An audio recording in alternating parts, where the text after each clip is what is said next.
বড় ধরনের রক্তক্ষয়ী সংঘাত সহিংসতা ছাড়াই শান্তিপূর্ণ পরিবেশে ত্রয়োদশ জাতীয় সংসদ নির্বাচন সম্পন্ন হয়েছে।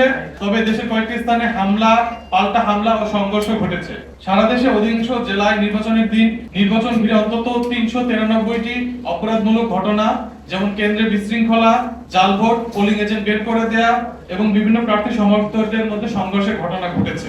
এর মধ্যে বরিশাল, রাজশাহীতে বেশি এবং কম বিশৃঙ্খলা হয়েছে ঢাকা ও ময়মনসিংহ বিভাগে। তবে দেশের কোথাও নির্বাচন ঘিরে সংঘর্ষে এদিন কেউ নিহত হননি।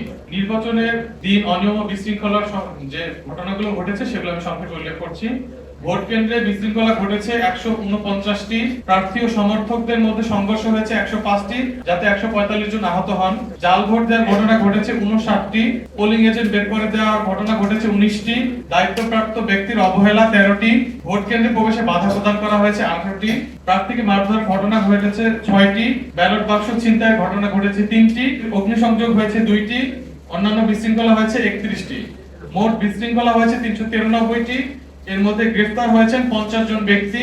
প্রিজাইডিং ও পোলিং অফিসার প্রত্যাহারের ঘটনা ঘটেছে ১৩টি। কারাদণ্ড ও জরিমানা হয়েছে প্রদান করা হয়েছে ৫৫ জনকে। সাংবাদিক আহত হয়েছেন ৫ জন এবং ভোট বাতিল করা হয়েছে ৩টি কেন্দ্রে এবং আর্টিফিশিয়াল ইন্টেলিজেন্স বা এআই দিয়ে অপতথ্য ছড়ানোর ৬৪টি ঘটনা ঘটেছে।